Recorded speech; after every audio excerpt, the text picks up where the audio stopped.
తిరిగి బీసీఎన్ న్యూస్కి స్వాగతం.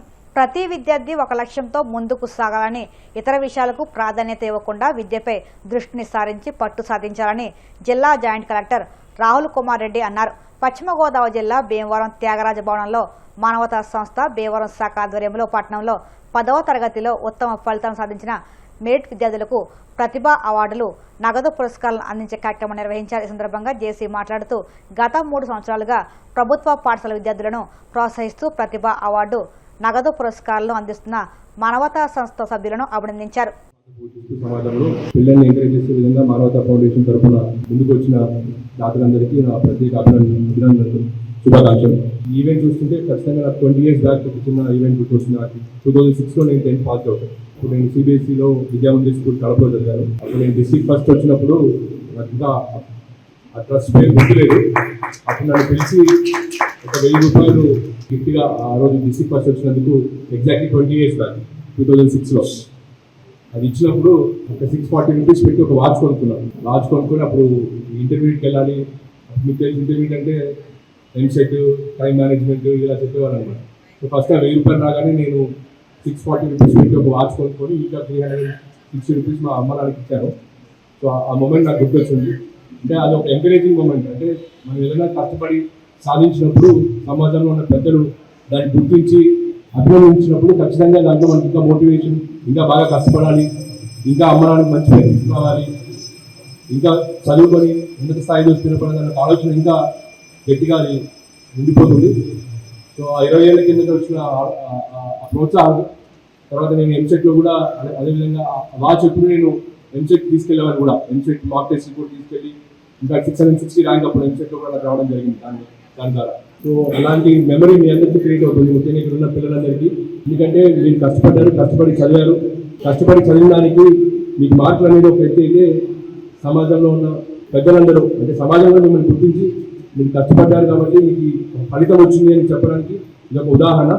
దయచేసి పిల్లలందరూ కూడా ఏదైతే మీరు లాస్ట్ 1 year కానీ అంతకుముందు నుంచి కూడా మీరు ఒక ప్లాన్ చేసుకొని లేకపోతే చదువుకొని మంచి కెరియర్లో సెటిల్ అవ్వాలని ఒక ఆలోచన కావచ్చు, ఏదైనా సరే దాని మోటివేషన్ ఏదైనా పర్లేదు, ఖచ్చితంగా మీరు అనుకున్న ఏదైతే పాయింట్ ఉందో దాని మీద స్టిక్ ఆన్ అవ్వండి.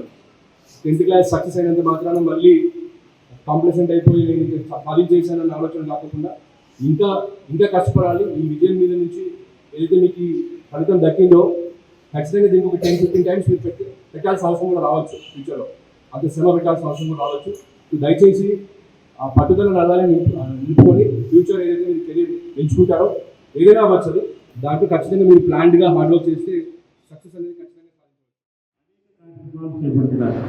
విద్యార్థుల్లో నైపుణ్యాలను పెంపొందించడానికి, అలాగే వారికి పర్సనాలిటీ చెప్పారు, పర్సనాలిటీ డెవలప్మెంట్, అలాగే కొన్ని రకాల నుంచి వచ్చారు 20 మెంబర్స్ అందరూ కూడా. ఒకరు బ్యాంకింగ్ రంగం నుంచి వచ్చారు, ఒకరు ఎడ్యుకేషన్ నుంచి వచ్చారు, ఒకరు రకరకాల రంగాల నుంచి వచ్చి వారు ఒక ప్లాట్ఫామ్ తీసుకుని, మానవత అనే ప్లాట్ఫామ్ తీసుకుని ఎంతోమంది విద్యార్థులకు కానీ లేకపోతే సామాజిక సేవ కూడా చేస్తూ, ఎవరైతే విద్యార్థులు కూడా మీరు నేర్చుకోవాల్సిన విషయం ఏంటంటే ఈ సంస్థ ద్వారా ఒక మార్గనిర్దేశం తీసుకోవాలి.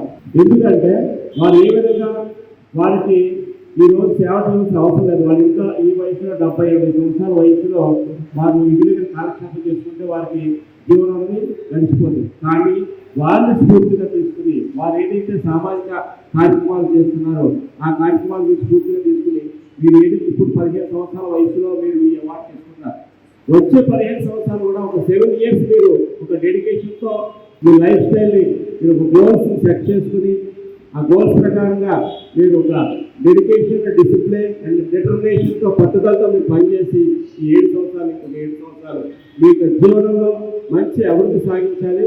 ఆ తర్వాత మిగిలిన 7 సంవత్సరాలు మీరే ఒక సాధికారం సాధించి మీరు కూడా ఇలాంటి కార్యక్రమాలు చేయాలని చెప్పి నేను కోరుకుంటున్నాను. నేను అటెండ్ అయ్యాను. కలెక్టర్ గారు వస్తున్నారంటే ఆ పిల్లల్లో ఉన్న ఉత్సాహం వెళ్ళి అట్ డిఫరెంట్ లెవెల్. పేరెంట్స్కి కూడా అది చాలా గర్వకారణంగా చెప్పుకోవచ్చు. మీరు బ్యాక్ వెళ్ళి మా పిల్లలు కలెక్టర్ గారి దగ్గర నుంచి మెడల్ తీసుకున్నారు, అది ఎంత మానిటరీ అవార్డ్ అయినా కానివ్వండి, బట్ అది చాలా పెద్ద విషయం. So I really thanks for taking it అని. సార్ అన్నట్టుగా నాది 1997లో అయిపోయింది 10th క్లాస్. నా మార్క్స్ 540. గొప్ప మార్క్ కాదండి.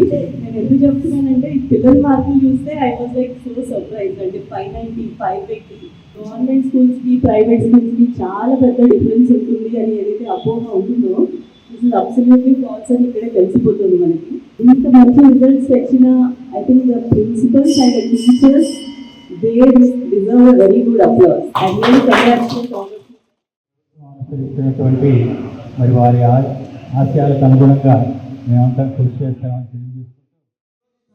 చేసినటువంటి జాయింట్ కలెక్టర్ గారు రాహుల్ కుమార్ రెడ్డి గారు ఫస్ట్ నుంచి కూడా మమ్మల్ని ప్రోత్సహిస్తారు. మానవతా సంస్థలు మేము చేసేటువంటి కార్యక్రమాలు మన అనాథ సేవ మంచి సంస్కార కార్యక్రమాలు కానీ 1,30,000 సంవత్సరం చలివేంద్రాన్ని వంటలు పూర్తి చేసి నడుపుతున్నాం. గ్రంథాలయం కూడా అవసరమైనటువంటి ఈ సమర్థ కోచింగ్ క్యాంప్ కూడా స్నాక్స్ అందించడమే కాకుండా ప్రోత్సాహ బహుమతులు కూడా అందిస్తున్నాం. ఇలాగే కేవలం ఈ 3 సంవత్సరాల కూడా అనేక కార్యక్రమాలు విద్య కెరీర్ గైడెన్స్ గోపమండలంలో కూడా గోపపాడు లోపల ఉన్నటువంటి గ్రామాల్లో కూడా మంచి కార్యక్రమాలు చేస్తుంటే మా కలెక్టర్ గారు జేసీ గారు ప్రత్యేకంగా మమ్మల్ని ప్రోత్సహించడం జరుగుతుంది. మానవతా సంస్థని ఈరోజు స్పందన కార్యక్రమం ఉన్నప్పటికీ కూడా ఈ కార్యక్రమానికి చేసినందుకు వారికి ఒకసారి చెప్పండి. ఎన్నికల్లో ఇచ్చిన హామీలు అమలు చేయడంలో జిల్లాలో దీర్ఘకాలంగా ఉన్న ప్రజా సమస్యల పరిష్కారం చేయడంలో ప్రభుత్వాలు ప్రజాప్రతినిధులు నిర్లక్ష్యం చేస్తున్నారని సిపిఎం ఏలూరు జిల్లా కార్యదర్శి ఆర్ లింగరాజు విమర్శించారు. ఏలూరు పవర్పేటలోని సిపిఎం జిల్లా కార్యాలయంలో నిర్వహించిన మీడియా సమావేశంలో ఆయన మాట్లాడారు. కూటమి ప్రభుత్వం అధికారంలోకి వచ్చి 2 ఏళ్లు అవుతున్నా చింతలపూడి ఎత్తిపోతల పథకం పనులు ఎందుకు పూర్తి చేయలేదని ప్రశ్నించారు. జిల్లాలో 2 లక్షల ఎకరాలకు సాగునీరు, వందలాది గ్రామాలకు త్రాగునీరు అందించే చింతలపూడి ఎత్తిపోతల పథకం పనులు చేపట్టకపోవడం జిల్లా ప్రజలకు అన్యాయం చేయమన్నారు. కొల్లేరు సమస్య పరిష్కారానికి శాశ్వత పరిష్కారం చూపిస్తామని కొల్లేరు ప్రజలకు ఇచ్చిన హామీ అమలు ఏమైందని ప్రశ్నించారు. సిపిఎం పార్టీ ఏలూరు జిల్లా కార్యదర్శి. నిన్న సిపిఎం పార్టీ ఏలూరు జిల్లా కమిటీ సమావేశం ఇక్కడే ఏలూరులో జరిగింది. ఇదే హాల్లో జిల్లా కమిటీ సమావేశం అనంతరం విస్తృత సమావేశం కూడా జిల్లా విస్తృత సమావేశం కూడా ఇక్కడే జరిగింది. నిన్న జరిగిన జిల్లా కమిటీ సమావేశంలో ఇప్పటివరకు పనిచేసినటువంటి సిపిఎం పార్టీ జిల్లా కార్యదర్శిగా ఉన్నటువంటి కామ్రేడ్ ఏ రవి గారు ఆయన కుటుంబ అవసరాల రీత్యా ఆయన స్వస్థానానికి వెళ్తామని చెప్పేసి పార్టీకి లెటర్ పెట్టుకోవడం జరిగింది. దానికి పార్టీ రాష్ట్ర కమిటీ జిల్లా కమిటీ కూడా ఆ రకంగా అంగీకరించి వారిని ఈ జిల్లా నుంచి ఆ జిల్లాకి బదిలీ చేయడం కోసం అక్కడ రిలీవ్ చేయడం జరిగింది. అది దానికి సంబంధించినటువంటి సమాచారం. దాంతోపాటు మన నిన్న జరిగిన సమావేశంలో ప్రధానంగా ఆ స్థానంలో నూతన కార్యదర్శిగా ఆర్ లింగరాజు అని నన్ను నా సిపిఎం జిల్లా కమిటీ ఎన్నుకోవడం జరిగింది. ఆ విషయాన్ని మీ ద్వారా ప్రజలకి తెలియజేస్తా ఉన్నాము. అలాగే ప్రధానంగా మన ఏలూరు జిల్లాలో చింతలపూడి ఎత్తిపోతల పథకం అనేది చాలా కాలంగా పెండింగ్లో ఉన్నది. గత ప్రభుత్వం దాని పనులు ఆపేసింది. ఈ ప్రభుత్వం ఎన్నికల ముందు మేము అధికారంలోకి వస్తే దాన్ని పునఃప్రారంభించి రైతులకు అందుబాటులో తీసుకొస్తామని హామీ ఇచ్చున్నారు. 2 సంవత్సరాలైనా కానీ ఆ పనులు ప్రారంభించకపోవడం చాలా విచారకరమైన విషయం. తక్షణమే ఈ ప్రభుత్వం దాని మీద చర్యలు తీసుకొని చింతలపూడి ఎత్తిపోతల పథకాన్ని పూర్తి చేయాలి. 2 లక్షల మందికి రైతులకి పంటలకి ప్రత్యక్షంగా సాగునీరు, వేలాది మందికి త్రాగునీరు అవసరాలు తీర్చేటువంటి చింతలపూడి ఎత్తిపోతల పథకాన్ని తక్షణమే పూర్తి చేయడం కోసం చర్యలు తీసుకోవాలని చెప్పి సిపిఎం పార్టీగా మేము విజ్ఞప్తి చేస్తా ఉన్నాం. అలాగే ప్రధానంగా కొల్లేరు సమస్య మన జిల్లాలో చాలా చిరకాలంగా పరిష్కారం కావట్లేదు. మరి దాన్ని పరిష్కారం చేయాలంటే ప్రధానమైనటువంటిది 5వ కార్డు నుంచి 3వ కార్డు కుదించాల్సినటువంటి అవసరం ఉంది. కేంద్ర ప్రభుత్వాలు, రాష్ట్ర ప్రభుత్వాలు మన అసెంబ్లీలో అనేక తీర్మానాలు చేసినప్పటికీ దశాబ్దాలు గడుస్తున్నప్పటికీ ఆ సమస్య పరిష్కారం కాలేదు. దానివలన అనేక మంది రైతులు అనాథలైపోయారు. వాళ్ళ పొలాలన్నీ కూడా కొట్టేశారు, చెరువులన్నీ కొట్టేశారు. దానివలన ఉపాధి లేక అనేక మంది 100 కిలోమీటర్లు ఉపాధి కోసం వెళుతున్న పరిస్థితి ఉంది. తక్షణమే ప్రజాప్రతినిధులు కానీ మన కేంద్ర ప్రభుత్వం, రాష్ట్ర ప్రభుత్వం ద్వారా కొల్లేరు వాసులకి శాశ్వతంగా వాళ్ళ సమస్యను పరిష్కారం చేయడం కోసం చేయాలని చెప్పి సిపిఎం పార్టీగా మేము విజ్ఞప్తి చేస్తా ఉన్నాం. అలాగే పోలవరం సమస్య కూడా మన జిల్లాలో ఉన్న సమస్య. పోలవరం ప్రాజెక్టు పూర్తి చేయడం కోసం కొంత నిధులు కేటాయిస్తూ దాన్ని పూర్తి చేయడం కోసం ప్రయత్నాలు చేస్తున్నప్పటికీ దానివల్ల నిర్వాసితులు గిరిజన ప్రాంతాల్లో ఉన్నటువంటి వాళ్ళ నివాసులకి వాళ్ళకి నష్టపరిహారం ఇవ్వడం కానీ, ఆర్ఆర్ ప్యాకేజ్ ఇవ్వడం కానీ వాటికి మాత్రం నిర్లక్ష్యం చేస్తూ ఉంది. కేంద్ర ప్రభుత్వాలు ప్రజలకి మాట్లాడలేదు. కేంద్ర ప్రభుత్వం చట్టబద్ధమైనటువంటి హామీని అమలు చేసిన భావిస్తున్నది. కానీ మన రాష్ట్ర ప్రభుత్వం దాని మీద ఏమి ఫోకస్ పెట్టకుండా కేవలం ప్రాజెక్టు పూర్తి చేస్తామని చెప్పడం అనేది గిరిజనుల గొంతుకోయటం లాంటిదే. తక్షణమే ఆ యొక్క గిరిజనులకి ముంపు గురైనటువంటి నివాసితులకి పూర్తి స్థాయి పరిహారం ఇవ్వాల్సినటువంటి బాధ్యత కేంద్ర రాష్ట్ర ప్రభుత్వం మీద అని చెప్పేసి మేము చెప్పదలుచుకున్నాం. ఆ రకంగా చేయలేకపోతే రాబోయే జూన్, జూలైలో నిర్వాసితులు సమీకరించి ఉద్యమానికి సన్నద్ధం అవుతామని చెప్పేసి ఈ సందర్భంగా ఈ ప్రభుత్వానికి తెలియజేస్తా ఉన్నాం. అలాగే మన జిల్లాలో మొక్కజొన్న కొనుగోలు కేంద్రాలు కూడా తెరవలేదు.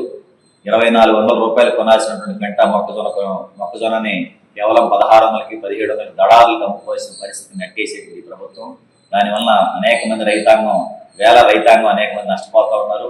తక్షణమే మొక్కజొన్న కొనుగోలు కేంద్రాలను ప్రారంభించి రైతులను ఆదుకోవాలని చెప్పి సిపిఎం పార్టీగా వార్తలు ముగించే ముందు ముఖ్యాంశాలు మరొక్కసారి. నెల్లూరు నగరంలోని రేబాలవారి వీధిలో అభివృద్ధి చేసిన పార్కు, మినీ ఫంక్షన్ హాల్ను పరిశీలించిన మంత్రి నారాయణ. ఈ నెలాఖరుకు అందుబాటులోకి తెస్తామనే ప్రకటన.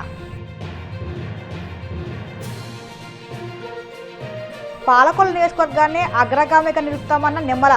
యలమంచిలి, నరసాపురం మండలాల్లో 5.62 కోట్లతో చేపట్టిన అభివృద్ధి పనులకు శంకుస్థాపన చేసిన మంత్రి. కూటమి ప్రభుత్వ వైఫల్యాలను ప్రశ్నిస్తే మంత్రులు ఎదురుదాడికి ఎదుగుతున్నారు. ఆగ్రహం వ్యక్తం చేసిన వైసీపీ రాష్ట్ర అధికార ప్రతినిధి కొండా రాజీవ్ గాంధీ.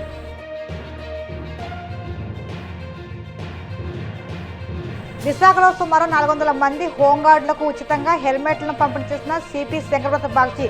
ఆర్కే బీచ్ నుండి వైఎంసీఏ జంక్షన్ వరకు భారీ ర్యాలీ. ఈ వార్తలు ఇంతకు సమాప్తం. మరిన్ని వార్తల కోసం BCN digital YouTube channel, Facebook పేజీని ఫాలో అవ్వండి. అప్డేట్ వార్తల కోసం ప్లీజ్ సబ్స్క్రైబ్.